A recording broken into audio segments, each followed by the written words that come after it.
안녕하세요. 오종혁 국어입니다. 오늘은 지난 시간에 이어서 이탈리아 기행 두 번째 제재에 들어가겠습니다. 괴테라는 사람이 작가인데요. 세계적인 문학가이고 자연 연구가입니다. 문학뿐만 아니라 신학, 철학, 과학 등 여러 분야에서 이제 업적을 남긴 위대한 사람인데요. 유능한 관료이며 탁월한 인격자로도 존경을 받았다고 합니다. 그래서 파우스트 유명한 저서, 젊은 베르테르의 슬픔 등이 대표작으로 남아 있습니다.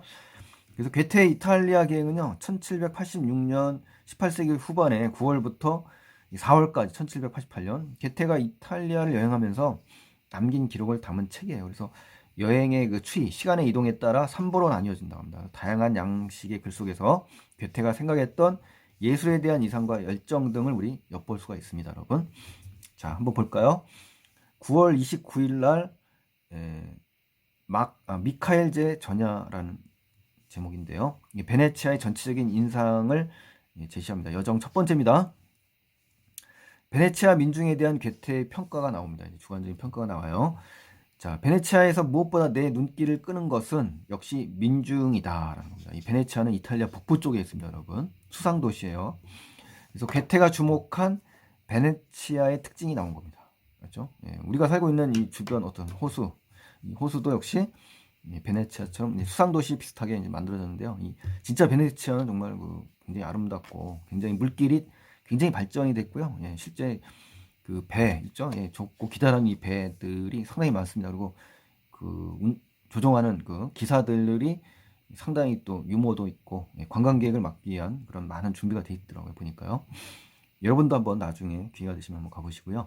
필연적이고 무의식적인 존재인 거대한 대중 말이다. 이 대중, 거대한 대중. 그러니까 서민이나 민중, 군중을 얘기하는 겁니다.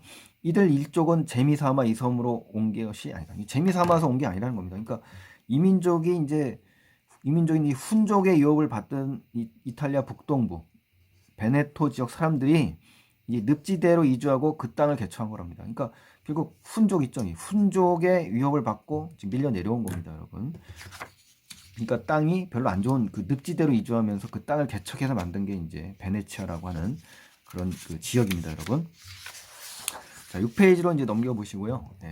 그리고 그 뒤에 따라온 사람들이 그들과 합류를 했다는 거예요. 합류. 하나 합쳐서 한 행동을 같이 했다. 제휴했다. 이런 얘기인데요.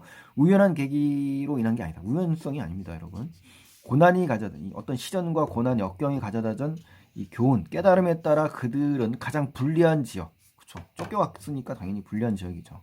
북쪽은 포강에서 내려온 모래와 흙이 쌓여 삼각주가 형성되어 있다고 합니다. 그리고 남쪽은 아드리아해라는 바다, 그렇죠? 밀려드는 바닷물의 조수간만의 차이로 인해서 넓은 갯벌이 있다. 그러니까 위에는 삼각주, 아래에는 갯벌 이런 상황인 거죠. 또 섬이 굉장히 많다 보니까 접근하기가 또 어렵고 이런 상황이라는 거예요. 그래서 자신들의 안전지대를 찾은 것이다. 그러니까 이제 시련을 극복했다. 이런 얘기입니다. 그런데 전환이 됐어요. 나중에는 이 자리가 오히려 그들에게 이점이 됐다. 전화위복이 됐다는 거예요. 전화위복. 그렇죠? 무역의 요지가 됐다는 거죠. 전화위복. 자연스럽게 한자가 나왔는데 써놨네요. 그래서 북쪽의 전 지역이 여전히 암흑이라는 건요. 희망이 없거나 막막하거나 비참한 상태를 비유하는 단어예요. 어둠이죠, 어둠. 반대말은 광명이에요. 이런 이 비참한 상태에 빠져 있을 때 그들은 현명하게 슬기롭게 해결했다. 이런 얘기입니다. 그러니까 염전이라든가 선박 및 운송업을 주로 해서 결국은 개척을 했다는 얘기죠. 그래서 따라서 결과적으로 어떻게 됐어? 그들이 번창하고 부유해진 것은 필연적인 결과였다. 그렇죠? 여기서는 우연한 계기가 아니었지만 결국 필연적인 결과로 이렇게 시련을 극복했다 이런 얘기입니다, 여러분.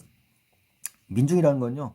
국가와 사회를 구성하고 있는 사람들이에요. 그래서 보통 피지배층을 이룬 노동자, 농민 등을 말할 때 민중이라고 합니다. 그래서 인민, 서민, 백성, 만인, 공중, 만백성, 대중 이런 말로 바꿀 수 있거든요. 이런 거 이렇게 유창하게 이제 어휘를 이렇게 자유자재로 확인해 주시면 굉장히 좋은 말하기 방식 중에 하나가 바로 어휘를 많이 아는 거군요. 이렇게 틈틈이 한번 공부해 주시기 바랍니다. 안전지대 여러분 잘 아시겠지만 그래도 한번 어떤 재해가 미치지 않는 안전한 지대, 즉 그린존, 안전섬, 무풍지대 이러한 단어로 바꿀 수가 있어요. 그러니까 이러한 단어도 있다라는 것까지 알면 정말 여러분은 어휘에 강한 장점을 갖고 계시는 겁니다, 여러분.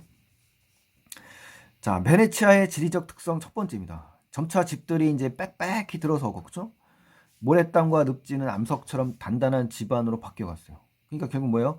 인공 지반을 건설하기 시작한 거예요. 그래서 집들은 조밀해요. 굉장히 촘촘하고 아주 빽빽하다는 얘기예요. 반대말은 성기게 엉성하게. 심어진 나무들처럼 이제 비유가 나왔죠. 높이 솟구쳤다. 옆으로 확장할 수가 없었기 때문에. 그렇죠? 여러분 이제 대학 입학하실 때 홍익대학교 아시죠? 예, 홍익대가 바로 그렇습니다. 똑같은 구조예요. 그러니까 예, 굉장히 공간이 좁기 때문에 조밀하면서 굉장히 높이 솟구친 그런 건축물이 되어 있거든요. 예, 여러분 홍익대 가보시면 아시겠지만 예, 땅이 좁기 때문에 그래요. 예. 그 옆으로 확장할 수가 없었기 때문에 이제 이렇게 된 거예요. 그래서 집들이 빽빽히 높게 들어선 이유는 섬이라는 공간적 한계 때문에 그렇다. 그래서 사람이라면 마땅히 한치 아주 조금밖에 되지 않는 이 땅이라도 탐이 나는데 처음부터 애당초 좁은 공간에 갇혀 있었기 때문에 골목길도 양편의 집들을 분리하고 두 사람이 겨우 지나다닐 정도의 폭으로만 밖에 내지 않았다는 거예요. 그러니까 좁은 공간을 최대로 활용한 그런 도시를 건설한 겁니다. 그래서 어쨌거나 그들에게는 물이 거리와 광장과 산책로를 대신해줬다는 거예요. 그러니까 수상도시라는 거죠. 그렇죠? 수로와 바다 등이 다양한 역할을 대신해줬다는 거예요. 자, 그럼 이제 세 번째 문단, 베네치아의 지리적 특성 두 번째입니다. 이제 자, 뱀처럼 막 구불거려요. 운하가 대운하 아시죠? 예, 배 운항을 위해서 인공적으로 육지에 파놓은 큰 물길을 대운하라고 합니다. 우리 그 중국의 대운하 아시죠? 예, 그리고 스웨즈 운하도 있고 뭐 예, 이런 것 중에 이제 베네치아에도 이런 대운하가 있다는 거예요. 세계의 어떤 도로에도 손색이 없다, 부족함이 없다 이거예요. 그래서 세계 어떤 광장도 산 마르코 광장 앞에 공간 가보면 이제 베네치아에 가면 명장소인데요. 예, 굉장히 유명한 장소입니다. 베네치아에서 산 마르코 광장 앞에 공간과 상대가 되지 않는다. 그러니까 이제 그만큼 탁월하다는 얘기죠.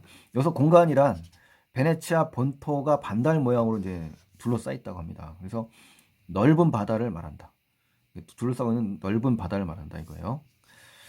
그게 이 공간이라는 의미가 바다라는 거죠. 바다.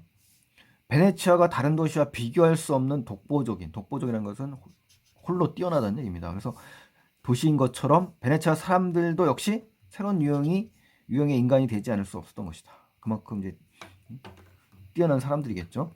식사를 마치고 우선 도시 전체 인상을 확실히 포착하기 위해서 자 이제 식사를 마친 건 이제 작가니까 여정이 드러난 겁니다. 여정. 숙소를 나섰다. 그리고 추가로 안내자도 없었다. 안내자도 없었어. 가이드가 없었어요. 그래서 동서남북의 방위만을 확인하면서 도시의 미로, 그죠? 미로라는 것은 한번 들어가서 다시 빠져나가기 어려운 길을 미로라고 합니다. 우리 그 아프리카 북부 아프리카에 가면 미로 많이 나옵니다. 우리 이 미로 길, 그죠? 예. 튀니지 같은 나라들 많습니다. 도시는 크고 작은 운하들이 이리저리 교차하고 있었다. 그죠? 예. 그리고 또 그 위로는 크고 작은 다리들이 연결된, 다리가 많겠죠, 당연히. 이 베네치아의 모습은 드러난 거고요. 기행물의 특징이 뭐가 지금 드러난 거죠? 여정, 견문, 감상 중에 견문이 지금 드러난 거예요. 견문. 보고 들은 거. 여기서는 여정이 드러났어요. 그죠? 그럼 뭐가 빠졌어요? 감상이 이제 나오죠, 감상. 그죠? 이 도시 전체가 얼마나 좁고 번잡한지, 얼마나 혼잡하고 복잡한지 직접 보지 않고서는 상상하기 힘들 정도라는 겁니다. 골목은 대개 두 팔을 벌리면 닿을 정도의 폭이래요. 베네치아의 모습 두 번째가 나왔네요. 골목은 대개 두 팔 벌리면 아주 좁은 곳에서는 어때요? 팔꿈치가 벽에 닿을 정도래요. 물론 가끔가다 좀 넓은 길도 있지만 여기저기 작은 광장도 있긴 하지만 비교적 모든 공간이 좁다고 할 수 있다. 절대적으로 공간이 좁은 게 아니라 비교적 그런 겁니다. 여러분 독서하실 때 넓은 길이 아예 없다 이렇게 광장이 아예 없다 이렇게 하면 안 됩니다. 여러분 전체적으로 꼼꼼하게 분석을 하셔야 됩니다. 그래서 전체적인 도시의 인상을 제시를 한 겁니다. 그러니까 어떤 감상이 나온 거죠. 감상, 그렇죠? 그래서 여정, 견문, 감상이 다 드러난 그런 그 기행문의 요소가 있습니다. 여러분 그 관동별곡 배우셨죠? 거기서도 기행가사니까 여정, 견문, 감상 구조로 공부를 하셨잖아요. 이 글도 마찬가지예요. 베네치아의 인상을 보실까요? 민중의 특성 어땠어요? 첫 번째, 가장 불리한 지역에서 자신들의 안전지대 찾고 현명하게 대처한 덕분에 굉장히 부유해졌어요. 번창하고. 이게 민중의 특성을 정리한 겁니다. 한 문장으로. 지리적 특성 세 가지. 물이 거리와 광장, 산책로를 대신했다. 그리고 크고 작은 운하들이 이리저리 교차하고 그 위로는 당연히 크고 작은 다리들이 연결되어 있을 거 아니에요. 골목길은 대부분 좁고 집은 나무들처럼 높이 솟구쳤단 말이에요. 그러니까 이렇게 정리를 잘 하셔야 됩니다. 지리적 특성 3가지, 민중의 특성 한 문장. 그래서 이거를 반드시 베네치아의 인상이다 해서 반드시 기억을 하셔야 됩니다. 아셨죠? 네. 자, 7번째 이제 페이지로 넘어가겠습니다. 2번째 이제 10월 9일입니다. 우리 기획문이기 때문에 날짜별로 공간적, 시간적 흐름으로 지금 제시될 수밖에 없어요. 자연을 자신들에게 유리하게 활용했던 이 베네치아인들에 대한 인상이 나옵니다. 그래서 당부를 또 합니다. 여정 2번째예요. 자, 팔레스티나를 방문한 괴테가 나옵니다. 그래서 아침부터 밤까지 아주 근사한 날이었다. 좋은 그런 날인가 봐요. 키오자 맞은편에 있는 팔레스티나를 방문했는데 이 베네치아 공화국은 그곳에 무라치라고 하는 바다에 맞서는 거대한 방벽이 있대요. 이 무라치가 뭐예요? 방벽이에요. 방벽은 어떤 그 공격이나 침입 따위를 막을 목적으로 설치된 벽입니다. 방어벽이라고 생각하면 돼요. 방어벽. 건설 중이라고 합니다. 그래서 사람들은 돌블록, 일정한 크기의 덩어리, 돌덩어리이죠. 방벽을 쌓고 있었다는 거예요. 이 무라치, 그렇죠? 이것은 연안이라는 것은요, 우리 그 해안을 얘기하는 해안, 연해, 해변 이런 걸 얘기해요. 연안을 바다로부터 격리하는, 그렇죠? 연안을 바다로부터 격리를 해야지 안전하질 것 아닙니까? 리도라고 하는 길다란 지협이라는 것은 두 개의 육지를 연결하고 좁고 잘록한 땅을 이제 지협이라고 합니다. 좁을 협자니까 지경이라고도 합니다. 지협을 거친 파도로부터 보호하기 위한 거다라는 거죠. 그러니까 이제 리도라고 하는 길다란 지협, 리도가 이제 길다란 지협의 모양이거든요. 이것을 거친 파도로부터 보호하기 위한 장치가 바로 리도입니다. 리도. 그래서 무라치라는 방벽을 건설한 이유가 지금 제시된 겁니다. 여러분 아셨죠? 네. 자, 그래서 이유를 정확히 점검을 하시고요. 베네치아 사람들이 왜 무라치라고 하는 방벽을 건설했냐? 그러면은 연안을 보호해야 되는 거예요. 연안. 그렇죠? 바다로부터 격리하는 리도라는 길다란 지협을 거친 파도로부터 보호하기 위해서도 그렇다 이겁니다. 자, 그러면은 베네치아의 탄생 과정을 한번 볼까요? 연안은 오래된 자연 산물이잖아요. 그래서 먼저 밀물, 썰물, 조류, 바닷물의 흐름을 얘기합니다. 물결이라고도 하고요. 밀물과 썰물 때문에 일어나는 이 바닷물의 흐름을 조류라고 해요.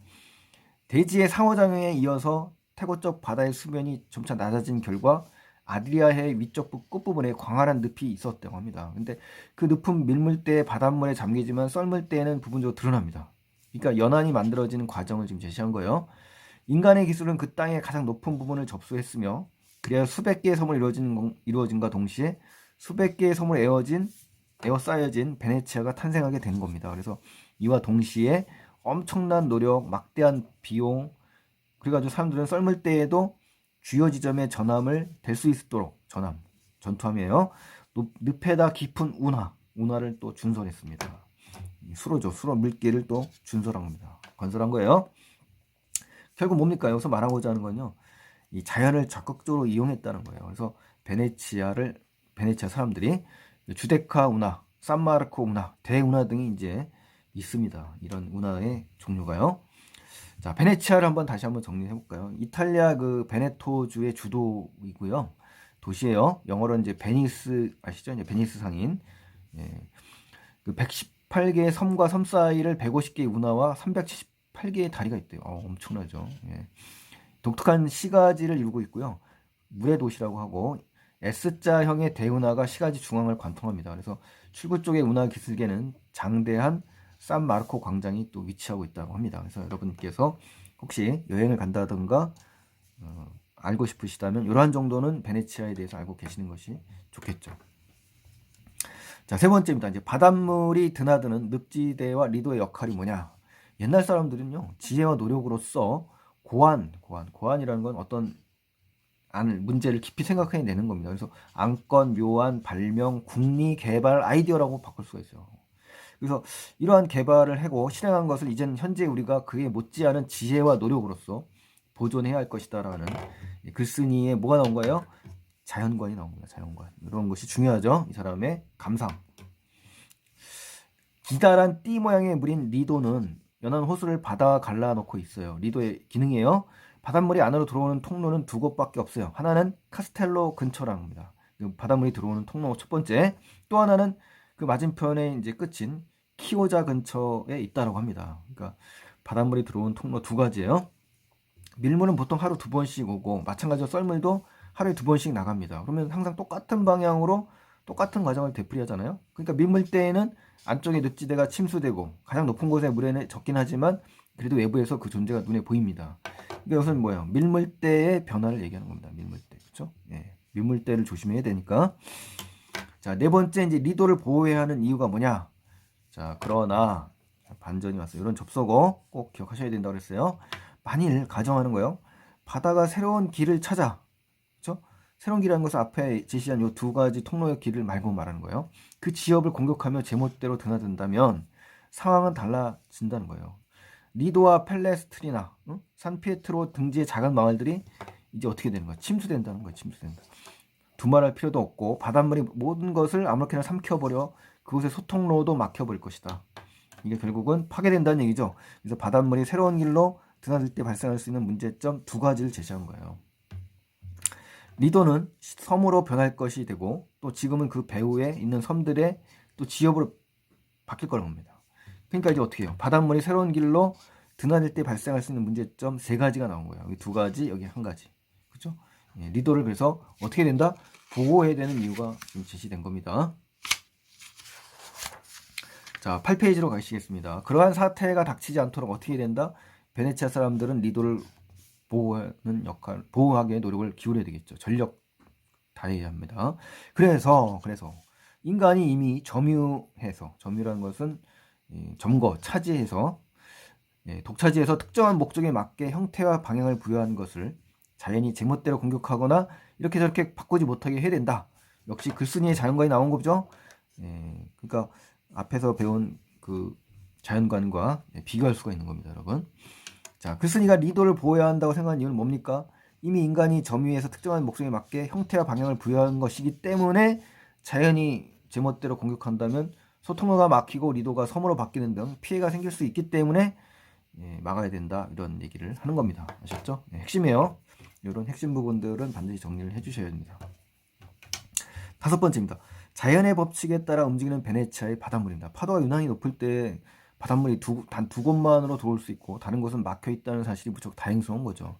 아무리 맹렬하게 거세게 세차게 드세게 억세게 밀고 들어오려고 해도 바닷물은 어떻게 들어올 수 없는 거죠. 몇 시간 오면 다시 썰물의 법칙에 따라 맹위, 사나운 위세를 누그러뜨릴 수밖에 없기 때문에 그렇죠. 그러니까 자연의 법칙에 따라 움직이는 바닷물이 제시된 거예요. 그렇죠? 예. 베네치아의 미래에 대한 예측이 나옵니다. 어쨌든 베네치아 사람들은 그 문제에 대해 아무 걱정할 필요가 없다. 결론이네요. 바닷물이 서서히 빠져나간다는 사실이 베네치아를 1000년 동안이나 안전하게 보호해줬고 그들은 또 운하를 현명하게 관리하니까 자신들의 재산을 보호하기에 최선을 다할 것이다. 그렇죠. 지혜롭게 자연을 이용하는 그런 베네치아 사람들의 모습이 긍정적으로 제시되어 있습니다. 자, 정리해볼까요? 리도를 본 글쓴이의 생각은 뭡니까? 리도에서 어떻게 설명했죠? 지엽이 연한 호수를 바다와 갈라 놓아가지고 두 곳의 통로로만 바닷물이 드나들 수 있게 막았다고 합니다. 무라칠한 방벽을 쌓아서 리도를 거친 파도로부터 보호하려고 한다. 이렇게. 또 글쓴이의 생각은 뭡니까? 리도는 인간이 점유해서 이미 특정한 목적에 맞게 형태와 방향을 부여한 거예요. 형태라든가 방향을 이미 점거했기 때문에 자연이 제멋대로 공격하거나 바꾸지 못하게 해야 된다는 얘기고요. 그럼 베네치아 사람들은 바다를 어떻게 관리하고 있는지 한번 정리해 볼까요? 베네치아 사람들은 바다를 자신들의 목적에 맞게 형태라든가 방향을 부여하면서 잘 관리했다, 이 얘기입니다. 그래서 괴테가 쓴 글을 박영구라는 사람이 옮겼고요. 괴테 이탈리아 기행이라는 작품 속에 나온 이야기입니다. 자, 그래서 동서양의 자연관이 나오는데요. 한번 참고하시기 바랍니다. 그래서 동양과 서양의 자연관, 여러분 그 사회 탐구에서는 배우죠. 윤리학 사상이라든가 생활 윤리에 나오는 기본적인 상식 과정입니다. 한번 꼭 읽어보시면 좋겠습니다, 여러분. 핵심 정리해 가시면 이제 기행문이고요. 감상적인 성격, 예찬적인 성격입니다. 그래서 제재는 베네치아의 역사와 현재 모습을 가지고 얘기한 겁니다. 자연을 극복한 거예요. 이용한 거예요. 이룩한 도시의 베네치아를 뭐한 거예요? 예찬한 것이다. 이렇게. 아까 배우에서는 남을 예찬했고 여기는 베네치아를 예찬했네요. 그런 점에서 공통점이 있는 거고 자연을 극복하냐 보존하냐는 대조가 되는 겁니다, 여러분. 자, 9페이지로 가시겠습니다. 9페이지에 가시면 정리를 하는데요. 자, 이 서술상 특징으로 만약에 시험이 나오면 이제 OX 문제를 정리한 겁니다, 여러분. 베네치아를 여행하면서 느낀 것을 날짜순으로 기록했다. 그렇죠, 날짜순. 또 역사와 지적 특성을 섬세한 묘사, 맞아요. 연안의 자연적인 발생 과정 예찬한 거 아닙니다. 여정을 날짜순으로 기록하고 감상을 최대한 절제한 게 아닙니다. 베네치아의 지리적 특성을 섬세한 묘사, 맞습니다. 또 펠레스트리나의 방문을 통해서 리도를 보호하는 이유 강조합니다. 또 베네치아를 개척한 사람들의 성취와 인간적 한계 안 나옵니다. 이거. 자, 학습활동 보시겠습니다. 인간과 자연의 관계를 중심으로 나무의 힘과 이탈리아 기행의 내용을 비교해보자 뭐 이건데요.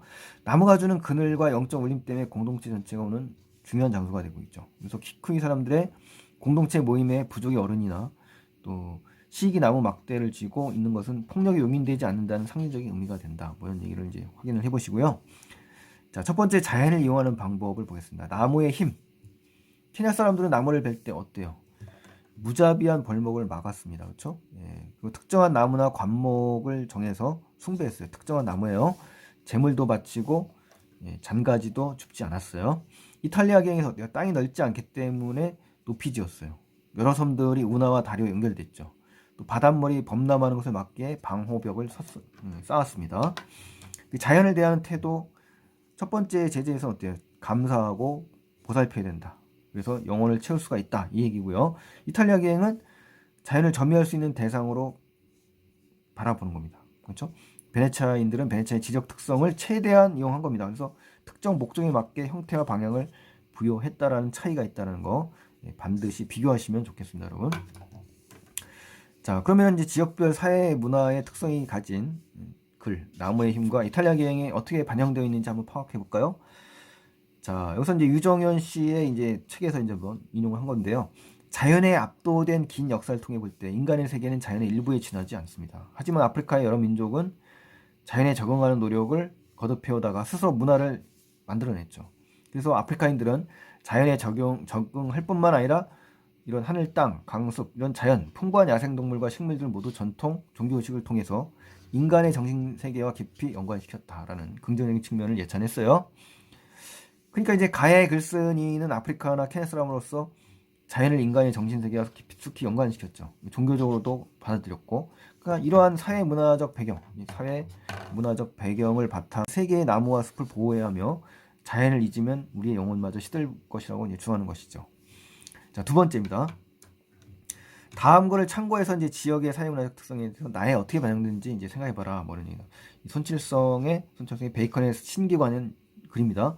아는 것이 힘이다라는 거 여러분 잘 아시죠? 그래서 자연의 법칙이나 원리를 알게 되면 그것을 이용해서 자연을 지배하고 개발하는 데 힘을 써야 된다는 얘기죠.